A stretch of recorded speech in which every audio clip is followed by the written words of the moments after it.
हाँ जी गाइज, के हाल है सारे के। मैं उम्मीद करूँ सारे बच्चे ਬੱਲੇ ਬੱਲੇ ਹੋਣਗੇ। ਔਰ ਮੈਂ ਬਤਾ ਦੂੰ ਜੀ ਮੈਂ ਵੀ ਬਹੁਤ ਵਧੀਆ ਹੈਗਾ ਹਾਂ। एग्जाम ਤੁਹਾਡੇ ਆਉਣ ਵਾਲੇ ਹੈ ਤੇ ਤੁਹਾਡੇ ਐਗਜ਼ਾਮਸ ਦੇ ਲਈ ਆਪਾਂ ਸਾਰੇ ਮਿਲ ਕੇ ਬਹੁਤ ਜ਼ਿਆਦਾ ਮਿਹਨਤ ਕਰ ਰਹੇ ਹਾਂ ਵੀ ਜਿਹੜਾ ਆਉਣ ਵਾਲਾ ਐਗਜ਼ਾਮ ਹੋਏ ਉਹ ਤੁਹਾਡਾ ਲਾਸਟ ਅਟੈਂਪਟ ਬਣ ਜਾਏ ਤੇ ਤੁਸੀਂ ਬਹੁਤ ਵਧੀਆ ਤਰੀਕੇ ਨਾਲ ਉਹ 3 ਘੰਟੇ ਵਿੱਚ ਆਪਣਾ ਬੈਸਟ ਸ਼ਾਟ ਦੇ ਕੇ ਆਓ। ਤੇ ਉਹਦੇ ਵਾਸਤੇ ਪਹਿਲਾਂ ਜ਼ਰੂਰੀ ਹੈ ਵੀ ਤੁਹਾਡੀ ਤਿਆਰੀ ਬਹੁਤ ਸੋਲਿਡ ਹੋਣੀ ਚਾਹੀਦੀ ਹੈ ਤੇ ਤੁਹਾਡੀ ਤਿਆਰੀ ਨੂੰ ਇੱਕ ਨੈਕਸਟ ਲੈਵਲ ਤੇ ਲਿਜਾਣ ਵਾਸਤੇ ਆਪਾਂ ਵੀ ਆਪਣਾ ਜਿਹੜਾ ਯੋਗਦਾਨ ਹੈਗਾ ਦੇ ਰਹੇ ਹਾਂ। ਤਿੰਨੋਂ ਸਬਜੈਕਟਾਂ ਦੇ ਵਾਸਤੇ ਭਾਵੇਂ ਗਰੁੱਪ 1 ਦਾ ਐਡਵਾਂਸ ਅਕਾਊਂਟ ਹੋਵੇ, ਗਰੁੱਪ 2 ਦਾ ਕੋਸਟ ਹੋਵੇ ਤੇ ਗਰੁੱਪ 2 ਦਾ ਐਫਐਮਐਸਐਮ ਹੋਵੇ। ਸਾਰੇ ਸਬਜੈਕਟਾਂ ਦੇ ਵਿੱਚ ਆਪਾਂ ਰਿਵੀਜ਼ਨ ਸੈਸ਼ਨ ਕਰ ਰਹੇ ਨੇ 21 session 21 for advance 21 for cost 21 for FMSM total ਹੋ ਗਏ ਜੀ 63 ਸੈਸ਼ਨ ਜਿਹਦੇ ਵਿੱਚ ਐਫਐਮਐਸਐਮ ਦੇ ਆਪਾਂ 19 ਸੈਸ਼ਨ ਕਰ ਚੁੱਕੇ ਨੇ ਤੇ ਅੱਜ ਬਾਰੀ ਹੈ 20 ਨੰਬਰ ਸੈਸ਼ਨ ਦੀ, ਸੈਸ਼ਨ ਨੰਬਰ 20। ਐਫਐਮ ਆਪਾਂ 100% ਖਤਮ ਕਰ ਚੁੱਕੇ ਹਾਂ, ਸਾਰਾ ਪ੍ਰੈਕਟੀਕਲ ਚੈਪਟਰ ਤੇ ਸਾਰੇ ਥਿਊਰੀ ਚੈਪਟਰ। ਉਹ ਤੋਂ ਬਾਅਦ ਆਪਾਂ ਸਟ੍ਰੈਟੇਜਿਕ ਮੈਨੇਜਮੈਂਟ ਵੀ ਸਟਾਰਟ ਕਰ ਦਿੱਤੀ ਸੀ ਤੇ ਸਟ੍ਰੈਟੇਜਿਕ ਮੈਨੇਜਮੈਂਟ ਦੇ ਵੀ ਆਪਾਂ ਲਾਸਟ ਚੈਪਟਰ ਤੇ ਆ ਗਏ ਹਾਂ। ਅੱਜ ਹੈਗਾ ਸਾਡਾ ਸੈਸ਼ਨ ਨੰਬਰ 20 ਜਿਹਦੇ ਵਿੱਚ ਆਪਾਂ ਲਾਸਟ ਸੈਸ਼ਨ ਦੀ ਸ਼ੁਰੂਆਤ ਕਰਾਂਗੇ ਤੇ ਨੈਕਸਟ ਸੈਸ਼ਨ ਦੇ ਵਿੱਚ ਸੈਸ਼ਨ ਨੰबर 21 ਦੇ ਵਿੱਚ ਆਪਾਂ ਇਸ ਲਾਸਟ चैप्टर ਨੂੰ खत्म कर देवांगे। अगर आपने बीच का कोई भी सेशन मिस किया है आज से पहले तो प्लीज ऐसा ना करें, सेशन को जरूर देख लें बिकॉज आपके एग्जाम्स के लिए बहुत ज्यादा महत्वपूर्ण होने वाला है। ठीक है जी, आज का सेशन करते हैं इसी के साथ स्टार्ट। और जय सरस्वती मैया मुझे और इन सभी बच्चों को ज्ञान की देवी ज्ञान दो और ये बच्चे आने वाले एग्जाम में बढ़िया तरीके से अपना पेपर करके आगे जो है बढ़ सके। चलिए जी, आज का सेशन 21 डेज चैलेंज के अंदर एफएमएसएम डे नंबर 20 जहां पर अंतिम चैप्टर की शुरुआत कर रहे हैं जिसका नाम है जी स्ट्रेटेजी इंप्लीमेंटेशन एंड इवैल्यूएशन। पहले 4 चैप्टर में डिफरेंट चीजें सिखाने के बाद अंतिम चैप्टर में आ जाते हैं। इंस्टीट्यूट कहता है भाई अब तुमसे स्ट्रेटेजी ना इंप्लीमेंट कराएंगे, इंप्लीमेंटेशन के बारे में कुछ बातें करते हैं, साथ साथ फॉर्मुलेशन की बात करते हैं और इवैल्यूएशन। एक बार बना दिया आपने, स्ट्रेटजी इंप्लीमेंट कर लिया तो उसके बाद इवैल्यूएशन की भी बातें करते हैं, स्ट्रेटेजिक परफॉर्मेंस मेजर्स हैं एक्सेट्रा एक्सेट्रा, कई सारे टॉपिक इस चैप्टर के अंदर है। प्लेथरा ऑफ काफी सारे टॉपिक्स है, grouping of lot of various concepts है in this particular chapter. Start करते हैं। पहला प्रश्न हमारे सामने इस चैप्टर से explain environmental and organisational analysis with respect to the stages of strategic management. तो स्ट्रेटेजिक मैनेजमेंट के स्टेजेस के बारे में डिस्कशन की गई है इस चैप्टर में, जिसमें से एक स्टेज है एनवायरमेंटल एंड ऑर्गेनाइजेशनल एनालिसिस। नाम से ही क्लियर है, एनवायरमेंटल एनालिसिस का मतलब हो गया कि जहां पर हमारा जो एक्सटर्नल एनवायरनमेंट है हम उसकी स्कैनिंग करेंगे, उसका स्कैन करके देखेंगे भाई हमें किस तरह के अपॉर्चुनिटीज जो है मार्केट में एग्जिस्ट करती है, फिर किस तरह के थ्रेट्स ऑर्गेनाइजेशन के लिए एग्जिस्ट करते हैं। और जो हम पैसले कहते हैं एक्सटर्नल एनवायरनमेंट, तो उन सभी एलिमेंट्स की भी डिटेल स्टडी की जाएगी। वहीं दूसरी टर्म जो लिखी है आपके सामने that is the organisational analysis, यानी कि यहां पर हम खुद का जो है एक एनालिसिस करते हैं to see where do we stand. जैसे मान लो आप सीए का एग्जाम देने जा रहे हैं तो एनवायरमेंटल एनालिसिस एनवायरमेंटल स्कैनिंग का मतलब हो गया कि जांचना परखना कि इंस्टीट्यूट किस तरह से चीजें पूछ रहा है, कैसे सवाल एग्जाम में पूछ रहा है। और ऑर्गेनाइजेशन एनालिसिस का मतलब हम खुद का एक एनालिसिस करेंगे to see where do I stand, और उस एग्जाम में पास होने के लिए मुझे कितनी और मेहनत करनी होगी, तो वो वाली चीज हमसे पूछ रहे हैं। तो दोनों चीजों को एक एक करते हुए डिस्कस करेंगे जी पुत्र। External environment of the firm consists of economic, social, technological, market and other forces which affect my functioning. The firm's external environment is obviously dynamic and uncertain. आज की डेट में आप उसको जो है प्रेडिक्ट नहीं कर सकते, अनसर्टेन है। So the management must systematically analyse various elements of environment to determine the opportunities and threats for the firm in the future. तो आपको क्या करना पड़ेगा जी, ये टर्म बड़ी इंपॉर्टेंट है, एग्जाम में भूलना मत। सिस्टमैटिकली एनालाइज, आपको हैफाजार्ड मैनर में नहीं करना कि चलो यार ये वाला एलिमेंट देख ले, वो नहीं। आपको प्रॉपर डाटा एनालिस्ट बिठाने पड़ेंगे जिनको आपको प्रॉपर बताना पड़ेगा कि किस तरीके से आप चाहते हैं कि वो हमारा एनवायरनमेंट को एनालाइज करें सिस्टमैटिकली। और जो उनकी रिपोर्ट्स होंगी, top management will have to see the reports and will have to take the action. Future में किस तरह से काम करना है based on those reports, you will have to identify कि मार्केट में क्या क्या अपॉर्चुनिटीज हैं जिनको हम एक्सप्लॉइट कर सकते हैं, फिर कौन से थ्रेट्स हैं जिनको हमें अवॉइड करना जरूरी है, फिर जिनसे हमें बचना जरूरी है। ये हो गया जी environmental scanning. And the other thing comes is organisation analysis. As the name says, खुद का एनालिसिस, अपनी ऑर्गेनाइजेशन का analysis. It involves a review of financial resources, हमारे पास क्या फाइनेंशियल रिसोर्सेज हैं, टेक्नोलॉजिकल रिसोर्सेज, प्रोडक्टिव कैपेसिटी कितनी है, मार्केटिंग और डिस्ट्रीब्यूशन में हम कितने इफेक्टिव हैं, research development, human resource skills and so on. तो हर पहलू पर अपने आप को जांचना कि हम कहां पर स्टैंड करते हैं, क्योंकि जो आपको पहले स्टेप से मिलकर पता चला, क्या हम अगर कोई अपॉर्चुनिटी दिख रही है तो क्या हम उसे एक्सप्लॉइट कर सकते हैं, उसके लिए पहले आपको पता होना चाहिए कि आपके रिसोर्सेज कितने हैं। या फिर अगर मुझे कोई थ्रेट दिख रहा है कि यार ये तो थ्रेट है, अब उस थ्रेट से बच पाओगे या नहीं, उसके लिए आपको अंदाजा होना चाहिए कि आप कहां पर स्टैंड करते हो, कि आपके रिसोर्सेज क्या हेल्प करेंगे आपको उस थ्रेट को अवॉइड करने में, या फिर वो थ्रेट पक्का मटेरियलाइज होगा ही होगा। This would reveal the organisational strengths and weaknesses which could be matched with the threats and opportunities in the external environment. For example हम कह रहे हैं जी हमारा प्रोडक्ट तो बहुत बढ़िया है, लेकिन हम ना मार्केटिंग में थोड़े कच्चे हैं, एडवर्टाइजमेंट हमसे हो नहीं पा रही, हमें समझ नहीं आ रहा किस तरीके से आगे बढ़े। तो मतलब ये आपका वीक पॉइंट है। अगर आपको थ्रेट दिखा कि कोई भैया कॉम्पिटिटर आने वाला है, फॉरेन का कोई पर्टिकुलर ब्रांड जो है हमारे इंडिया में एस्टेब्लिश अपने आप को करने वाला है, एंड क्योंकि वो तो फॉरेन का प्लेयर है, इतने सारी कंट्रीज में ऑपरेट करता है, एमएनसी है, हम तो सिर्फ इंडिया वाले हैं, और उसको एडवर्टाइजमेंट की बहुत समझ है, तो ये हमारे लिए क्या है जी, एक थ्रेट है, और हमारी ये वीकनेस भी ऊपर से कि हमें एडवर्टाइजमेंट करनी नहीं आती। तो इस केस में आपको समय रहते डिसीजन लेना होगा, आपको स्टेप्स लेने होंगे। हो सकता है आपको कोई नया मैनेजर हायर करना पड़े, आपको किसी एडवर्टाइजिंग एजेंसी की हेल्प लेनी पड़ेगी, भाई इसके लिए एक बजट एलोकेट कर देते हैं, लेकिन किसी भी तरह से we have to make sure कि ये जो फॉरेन प्लेयर है हमें हिला ना पाए और बस परेशान होकर इंडिया से चला जाए कुछ समय बाद, क्योंकि हम इसका बिजनेस नहीं चलने देंगे। तो इस तरह से आपको मैचिंग करनी होगी कि भैया अपॉर्चुनिटी थ्रेट क्या है वर्सेस मेरी स्ट्रेंथ वीकनेस क्या है। It would provide us a framework for the स्वॉट एनालिसिस, जिसके बारे में डिटेल में हम चैप्टर नंबर 3 में पढ़ते हैं, स्ट्रेंथ वीकनेस अपॉर्चुनिटी और थ्रेट के बारे में।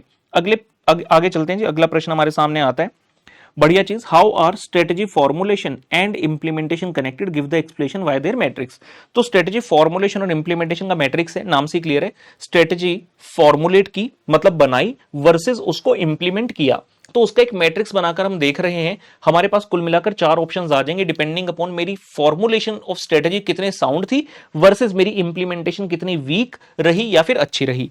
तो एक एक्सेस पर, वर्टिकल एक्सेस पर आप देखेंगे हम दिखा रहे हैं जी स्ट्रेटेजी फॉर्मुलेशन, और यहां हम दिखा रहे हैं स्ट्रेटेजी इंप्लीमेंटेशन। मैं लिख देता हूं एक बार, हॉरिजॉन्टली हम दिखा रहे हैं स्ट्रेटेजी इंप्लीमेंटेशन, ठीक है। तो हम कह रहे हैं भैया स्ट्रेटेजी आपकी फॉर्मुलेशन कैसी थी, साउंड थी या फ्लॉड थी, मतलब सही नहीं थी, इंप्लीमेंटेशन वीक है या एक्सीलेंट है। इस हिसाब से आपके पास 4 क्वाड्रेंट बनते हैं। अगर आप पहला क्वाड्रेंट देखते हैं जहां पर लिखा है ए, तो ए में मेरी फॉर्मुलेशन तो साउंड रही, लेकिन हमारी इंप्लीमेंटेशन जो है वो वीक रही। इस तरीके से हमें चारों क्वाड्रेंट को एक एक करते हुए समझना है और देखना है कि ऑर्गेनाइजेशन को क्या स्ट्रेटेजी अपनानी चाहिए। अच्छा, अगर मैं इसमें बात करूं सबसे बेस्ट ऑप्शन कौन सी है, बेस्ट ऑप्शन इसमें कौन सी है, एबीसीडी में से बेस्ट ऑप्शन वो होगी जहां पर मेरी स्ट्रेटेजी फॉर्मुलेशन बहुत ही जबरदस्त रही, साउंड रही, एंड हमने पूरी तरह से जबरदस्त इंप्लीमेंटेशन स्किल्स अपनी जो है दिखाई है। तो बी क्वाड्रेंट जो है वो मोस्ट डिजायरेबल है, हर कोई वहां पर पहुंचना चाहता है, लेकिन पहुंचना आसान नहीं है।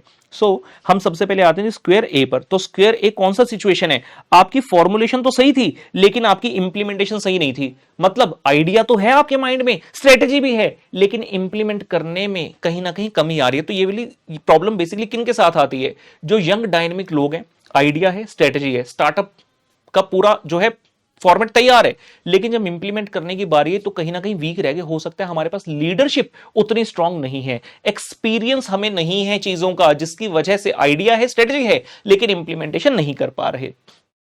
कहते जी square is a situation where a company apparently has formulated a very competitive strategy but is showing difficulties in implementing. This can be due to various factors like lack of experience, lack of resources, missing leadership, etc. Now, in such a situation, the company will aim at moving from square A to square B given they realize their implementation difficulty. Obvious सी बात है, एक काम तो आपका हो ही चुका ना, formulation तो आपने बढ़िया करी ली, अब सिर्फ इंप्लीमेंटेशन वाली बात रहेगी। तो you will want to move to square B जैसे आपकी इंप्लीमेंटेशन स्किल बढ़िया हो जाती है। उसके बाद आते जी स्क्वायर बी, ये तो हमने कह दिया मोस्ट डिजायरेबल है। Square B is the ideal situation where a company has succeeded in designing a sound and competitive strategy. मतलब स्ट्रेटेजी तो अपन की बढ़िया बनी गई, लेकिन इंप्लीमेंटेशन भी अपनी सक्सेसफुल रही है।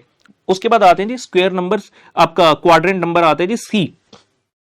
इसमें स्ट्रेटेजी फॉर्मुलेशन कैसी है, फ्लॉड है, और इंप्लीमेंटेशन भी वीक है। मतलब ये सबसे अनडिजायरेबल क्वाड्रेंट है, कोई भी इसमें फंसना नहीं चाहता, क्योंकि ना तो आपके पास स्ट्रेटेजी है, और जो घिसी पिटी स्ट्रेटेजी है, बेकार स्ट्रेटेजी है, उसको भी आप इंप्लीमेंट नहीं कर पा रहे। मतलब तुमने कहा मैं 2 घंटे पर डे पढ़ूंगा, मैं इतना ज्यादा पढ़ूंगा क्योंकि मैं सीए कर रहा हूं, वाह बेटा वाह, क्या स्ट्रेटेजी बनाई है। और जब डे खत्म हुआ, तुमने एनालाइज किया तो पता चला सिर्फ 30 मिनट ही तुमने पढ़ाई करी। मतलब एक तो स्ट्रेटेजी बकवास, ऊपर से तुमने इंप्लीमेंट उसको भी नहीं कर पाए।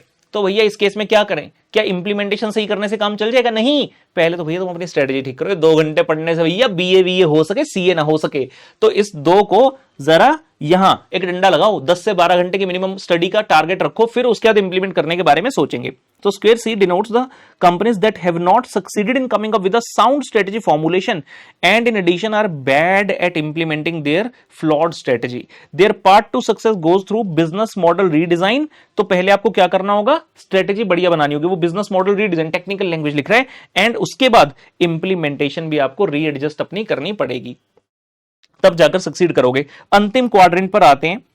कहता जी स्ट्रेटेजी तो फॉर्मुलेट करी बहुत बेकार, लेकिन इंप्लीमेंटेशन बहुत बढ़िया है। मतलब तुमने सोचा 2 घंटे पढ़ूंगा और डे एंड पे देखा 2 घंटे पढ़ लिया और अपने आप में खुश हो रहे हो, अपना शर्ट का कॉलर ऊपर कर रहे हो, शीशे में खुद को देख रहे हो बहुत ही स्मार्ट तरीके से और अपने आप पे गुमान कर रहे हो कि वाह बेटा वाह, तूने जो टारगेट रखा था अचीव कर लिया, सैल्यूट है, खुद को सैल्यूट मार रहे हो। अरे भाई रुको, इंप्लीमेंट तो तूने कर दिया, लेकिन तेरे को पता नहीं है, तेरी स्ट्रेटेजी बहुत बेकार है, इस स्ट्रेटेजी से तू नहीं जा पाएगा आगे, कंप्यूटर्स तेरे को रोंद देंगे। तो सबसे पहले क्या करने का? अपनी स्ट्रेटेजी को ठीक करने का। हाँ जी, square D is a situation where the strategy formulation is flawed but the company showing excellent implementation skills. When a company find itself in square D, the first thing they have to do is redesign their strategy before readjusting their implementation skill. पहले भैया strategy बनाओ और उसके बाद implementation के बारे में सोचना। आपको ही कहेगा ले सर इंप्लीमेंटेशन तो ठीक है ही है इनकी, भैया इंप्लीमेंटेशन किसकी करी? स्ट्रेटेजी की, और स्ट्रेटेजी क्या थी? खराब थी। तो पहले तुम ना अपनी स्ट्रेटेजी ठीक करो। स्ट्रेटेजी ठीक जब करोगे उसके बाद देखेंगे कि उसको इंप्लीमेंट कर पाओगे कि नहीं। जैसे मैंने कहा तुमने 2 घंटे पढ़ाई का सोचा, 2 घंटे कर ली, पहले इसको 12 घंटे बना। अब बता भाई तू इंप्लीमेंट कर पाएगा या नहीं कर पाएगा, फंस कर रह जाएगा इस सर्कल में कि भाई 12 घंटे तो नहीं पढ़ा जाता मुझसे। समझ रहे हो? तो पहला काम इसमें आप स्ट्रेटेजी ठीक करिए और उसके बाद अपनी इंप्लीमेंटेशन स्किल को भी रीएडजस्ट करिए, so that you may move to square B finally. तो ये है इस प्रश्न का उत्तर। बढ़िया प्रश्न। अगले प्रश्न पर चलते हैं। प्रश्न नंबर 3 हमारे सामने ये रहा। दोस्तों अगर वीडियो को लाइक नहीं किया तो प्लीज लाइक बटन दबा दीजिए, चैनल को सब्सक्राइब करते बेल आइकन कर दीजिए प्रेस, और ये वीडियोस अपने दोस्तों को भी कहिए देखने के लिए, अगर वो चाहते हैं जबरदस्त मार्क्स लेना in the coming attempt. Come on जी। व्हाट आर द गलत लिखे, what are the 3 stages as per Kurt Lewin's model of change? Name them. Name them मतलब सिर्फ नाम बताना। कुर्ट लेविन ने एक मॉडल दिया चेंज का, उसमें उन्होंने 3 स्टेज बताई है कि भाई अगर तुम्हें स्ट्रेटेजिक तरीके से चेंज को मैनेज करना है तो 3 स्टेज से होकर गुजरना होगा। और उसके बाद एक और चीज पूछ रहा है, explain the 3 methods proposed by HC Kelvin to reassign new patterns of behaviour. और इसी 3 स्टेज में से एक स्टेज ऐसी है जिसके लिए एचसी केल्विन साहब ने 3 मेथड बताए हैं, वो बता रहे हैं। आइए देखते हैं। तो कुर्ट लेविन साहब का पहले मॉडल ऑफ चेंज देखें, उन्हें जो 3 फेजेस बताए हैं वो इस प्रकार से हैं। कहता भाई अगर आपकी चेंज प्रोसेस चल रहा है, आप प्रेजेंट से फ्यूचर पर जाना चाहते हैं, कोई बड़ा चेंज आप कर रहे हैं, तो आपको 3 स्टेज से होकर गुजरना होगा। पहला है अनफ्रीज, दूसरा है चेंज और तीसरा है रीफ्रीज। अनफ्रीज का मतलब होता है जो आपका एग्जिस्टिंग सिस्टम है उसको अनफ्रीज कीजिए, अब उसको चेंज कीजिए। और तीसरा सिस्टम में चेंज हो गया, अब उसको रीफ्रीज कर दो, मतलब this is the new pattern of behaviour now. And जब आप चेंज कर रहे हैं, once the unfreezing process has been completed and the members recognise the need for change, are fully prepare to accept the change, their behaviour patterns need to be redefined. और Kelvin साहब ने 3 method बताए to reassign the new patterns of behaviour, जिनके नाम इस प्रकार से compliance, identification और इंटरनलाइजेशन। तो 3 तरीके हैं किस तरह से आपका बिहेवियर जो है हम चेंज करवाना चाहते हैं। अनफ्रीजिंग के बाद जो सेकंड स्टेज आ रही है उसकी फर्दरेंस में ये बताया जा रहा है। ठीक है जी। पहले कुछ होता था, ऑर्गेनाइजेशन ने अपनी चीजों को चेंज कर दिया, अब वो कहते कि भैया सब लोगों ने ना इस न्यू वाली चीज को फॉलो करना है, लेकिन इतना आसान तो है नहीं। चेंज हर कोई टालना चाहता है, nobody is ready to welcome the change. अगर आप किसी चीज को काफी समय से एक डैश तरीके से करते आ रहे हैं and all of a sudden कोई कहते हैं कि भाई अब ऐसा नहीं, अब ना इस तरीके से करना पड़ेगा आपको, तो ऑब्वियसली दिक्कत तो होती है। तो कोई खुशी से तो करना नहीं चाहता, लेकिन करना तो पड़ेगा। तो उसको करवाने के लिए 3 तरीके हैं। पहला है कंप्लायंस। सीधी सीधी बात है, मान लो स्कूल का टाइम था जी 8 बजे, स्कूल ने कह दिया अब से तुम्हें 7:30 बजे स्कूल आना है, 7:30 पे पहुंचना है। अब बहुत से बच्चे तो नहीं आएंगे, नहीं आ पाएंगे। कहता क्या करें? पहले कंप्लायंस। सीधी सीधी बात, जो टाइम पे नहीं आया हैंड रेज करके खड़ा होना पड़ेगा जी आपको। हैंड रेज करके खड़े हो जाना स्कूल में पूरे 1 पीरियड के लिए, और जो आएगा उसको एक टॉफी देंगे। सीधी सीधी बात, reward punishment. It is achieved by strictly enforcing the reward and punishment strategy for good और bad behaviour. Fear of punishment या एक्चुअल पनिशमेंट या actual reward seems to change the behaviour for the better. या तो कहता fear of punishment, डराओगे जो late आया, बताऊं तेरे को, मारूं तेरे को, टीचर कहेगी। दूसरा एक्चुअल पनिशमेंट, एक्चुअल में लगा दिया थड़ाक, या फिर एक्चुअल में रिवॉर्ड दे दिया, जो बच्चा आए उनको सबको टॉफी दी, तो दूसरा देख रहा है अच्छा टॉफी मिलती है ऐसे, मैं भी आऊंगा कल टाइम से, ठीक है। दूसरा है identification, members are psychologically impressed upon to identify themselves with some given role model whose behavior they would like to adopt and try to become like them। School का एग्जांपल है तो वहीं से बता देता हूं। तो एक बच्चा है 7:30 पहुंच रहा है डेली, 1 महीना हो गया देखते हुए, सिर्फ एक अकेला वो बच्चा पूरी क्लास में, बाकी सभी कोई 7:35 कोई 7:40 लेट हो रहा है, वो एक बच्चा है। तो उस बच्चे को खड़ा करके क्लैपिंग करवाई, सब बच्चों से क्लैपिंग करो इसके लिए, डेली टाइम पर आता है। तो एक तरह से आपके लिए रोल मॉडल बना दी कि देखो तुम भी इसकी तरह बनो, तुम भी ऐसे बन सकते हो। हालांकि बच्चे बनना नहीं चाहते, बच्चों को मनी मन खुन्ना सारी के साले तू भी लेट आ जाता, तू जल्दी क्यों आया, तेरे चक्कर में हम सुनना पड़ रहा है हम लोगों को, और तू ज्यादा अपने आप को ज्यादा बन रहा है तू अपने आप को। और तीसरा है इंटरनलाइजेशन। इंटरनलाइजेशन, खुद को पहचानो, अपने अंदर झांको, अपने गिरेबान में झांको। It involves some internal changing of the individual's thought process in order to adjust to the changes introduced. They are given freedom to learn and adopt new behavior to succeed in a new set of circumstance।